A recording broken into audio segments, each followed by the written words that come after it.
La paz esté con ustedes. Amigos, en este séptimo domingo de Pascua, la Iglesia nos da el privilegio de escuchar las últimas palabras de la Biblia. De nuevo, si están leyendo poesía, están leyendo una novela, incluso si están leyendo un gran tratado de historia, las últimas palabras son de una importancia tremenda. Es el momento en que todo el relato llega a su desenlace. Y lo mencioné la semana pasada. En cierto modo, la historia llega a su clímax con la llegada de la Jerusalén celestial. Pero hoy es una especie de conclusión, es una especie de desenlace luego del gran clímax de la historia. Y está repleto de toda clase de cosas interesantes y pienso que nos da una pista de la identidad de la Iglesia. Así que permítanme ir paso a paso. Noten cómo el libro del Apocalipsis comienza con la voz de Jesús. El autor escucha esta voz como una trompeta y se vuelve para mirar. Comienza entonces con la voz de Jesús y luego finaliza con la misma voz. Mira, volveré pronto. ¿Qué es lo que hemos escuchado a lo largo de este libro? Que el mundo tal cual lo conocemos está llegando a su fin. El antiguo orden ha colapsado.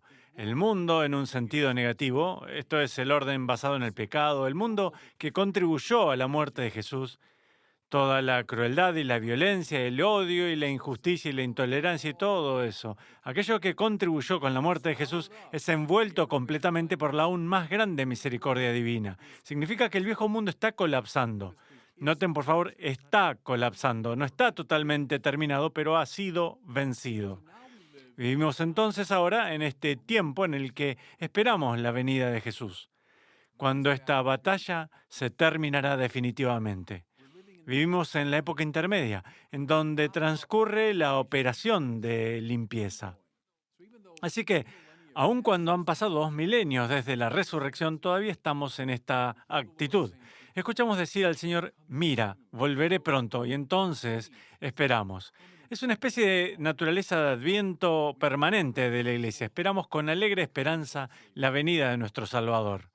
Él dice, yo soy el alfa y la omega, yo soy el primero y el último, el principio y el fin. ¿Por qué es el alfa el comienzo? Porque en el principio estaba la palabra, y la palabra estaba con Dios, y la palabra era Dios. Y a través de esa palabra todas las cosas vinieron a la existencia. Vuelvan al comienzo del libro del Génesis y a la creación de todas las cosas precisamente a través del poder de la palabra, porque Dios las pronunció a la existencia. ¿Recuerdan? Ese es el modo poético de afirmar lo que afirma Juan de un modo más filosófico. Dios pronuncia al mundo a la existencia a través del poder de su palabra. Desde el comienzo entonces Jesús está involucrado. ¿Por qué es la omega? Porque en su gran cruz y resurrección la historia ha llegado a su clímax. La historia se ha resuelto ahora. Todo ha sido consumado. Enmarca la historia completa de la humanidad. De nuevo, nosotros vivimos en ese breve periodo, el final de los tiempos, entre la victoria definitiva de Jesús y la operación final de limpieza. Pero también lo reconocemos. Es Él. Él es el principio, el fin. Si quieren comprender la dinámica de la historia, no miren principalmente a los eventos políticos del siglo XVIII. No miren a la revolución industrial, no miren a la antigua Roma. No, no, mírenlo a Él. Él es el alfa y la omega. Luego escuchamos esto. El Señor dice, dichosos los que lavan su ropa y entran por la puerta de la ciudad.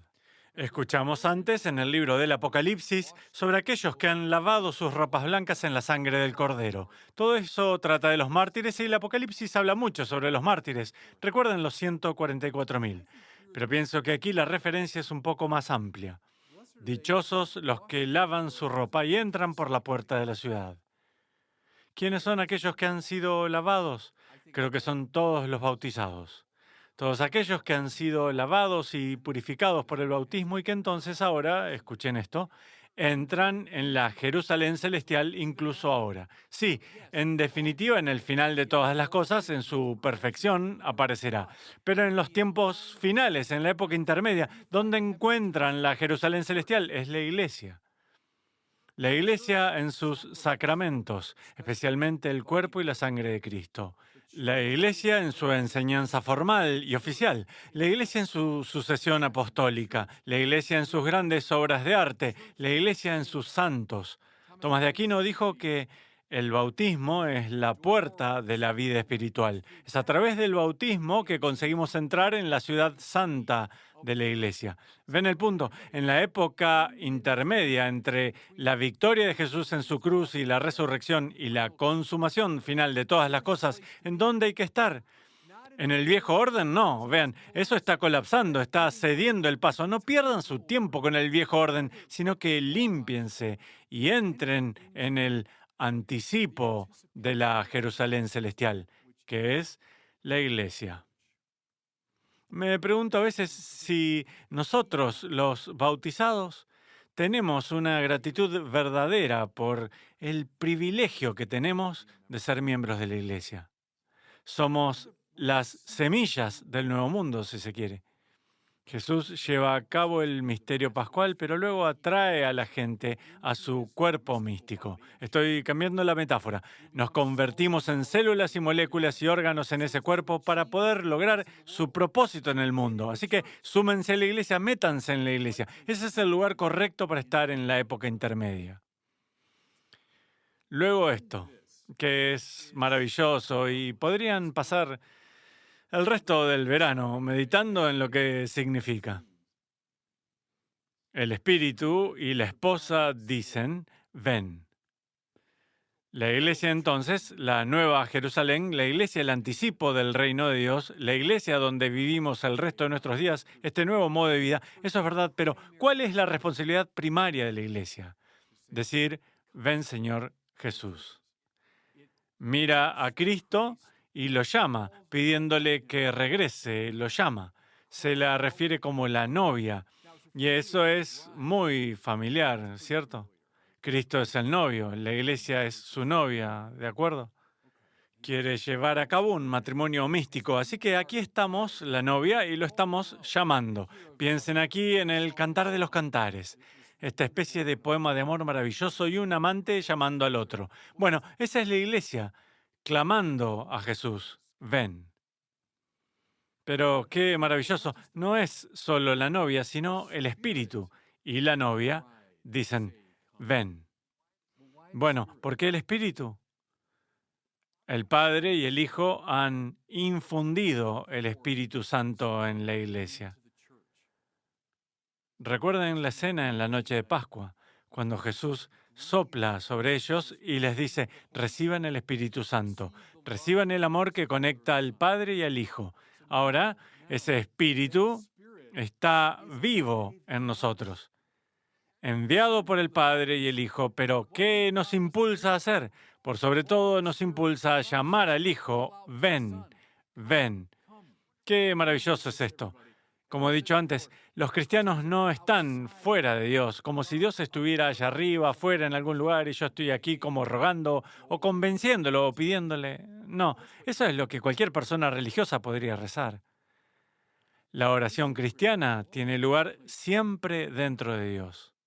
El Padre y el Hijo envían al Espíritu en la iglesia. El Espíritu Santo, el amor entre el Padre y el Hijo. Y ahora ese Espíritu llama al Hijo. Ven, ven. ¿Pueden verlo ahora? Esta es la vida litúrgica entera de la iglesia. Esto es cada plegaria. Lo decimos, por supuesto, explícitamente en misa. Proclamamos tu muerte, Señor, hasta que vuelvas. La iglesia entera es una especie de anhelo lleno del Espíritu por la venida del Hijo. ¿Para qué? Para que nos reunamos juntos en Cristo. Es eso. Eso es todo de lo que trata la iglesia. Es la nueva Jerusalén, es el lugar donde el Espíritu y la novia dicen, ven. Aquí tenemos un último pensamiento. Es muy importante que los católicos recuerden esto. ¿Acaso no es la misa una suerte de llamado y respuesta entre la cabeza y los miembros? Cuando entra el sacerdote, vestido para cubrir sus ropas ordinarias, no está actuando en su propio nombre y en su propia persona, sino que está actuando in persona Christi, decimos. Él lo hace en la persona de Cristo. Por esa razón, cuando habla es Cristo quien habla, cuando predica es Cristo quien predica, cuando pronuncia las palabras de la consagración no son sus propias palabras. Si simplemente pronunciara las palabras en mi propio nombre, en mi propia autoridad, ¿a quién le importaría? ¿A quién? Pero como sacerdote estoy actuando in persona Christi.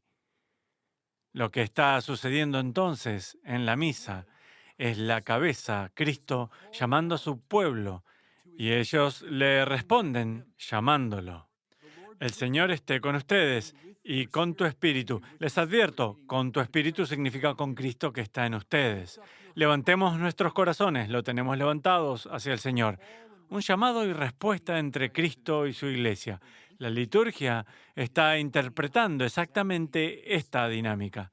El espíritu y la novia dicen, ven, porque la gente en misa son llenos del Espíritu Santo. Es por eso que pueden llamar al Hijo. Piensen en esto y cerraré con esto. Cuando están en misa, están en la Jerusalén celestial por anticipado. Piensen en eso, están en este terreno sagrado, están en el sitio que ha sido formado por Cristo y están llamados a salir fuera, a transformar el mundo. Pero en el corazón de sus identidades, cuando están allí en misa, son la iglesia diciendo, ven, ven Señor Jesús, regresa, ven. Y es el Espíritu el que los impulsa a decir eso. El Espíritu y la novia dicen, ven. ¿Cuál es su respuesta? Escuchen ahora, voy a leerles las mismísimas últimas palabras de la Biblia. Las últimas palabras. Esta es la culminación de toda la historia. No es casualidad que este sea el último libro. Quien da fe de todo esto asegura, volveré pronto. Amén. Ven, Señor Jesús. Así es como termina la Biblia. Volveré pronto. Esa es la voz de Cristo. Sí, incluso cuando sé que han sido 2000 años, pero pronto. Para el Señor, 1000 años son como el ayer que vino y se fue. Sí, sí, estoy volviendo pronto y entonces nosotros le respondemos, amén. Ven, Señor Jesús. La iglesia encuentra su identidad en este hermoso llamado y respuesta. De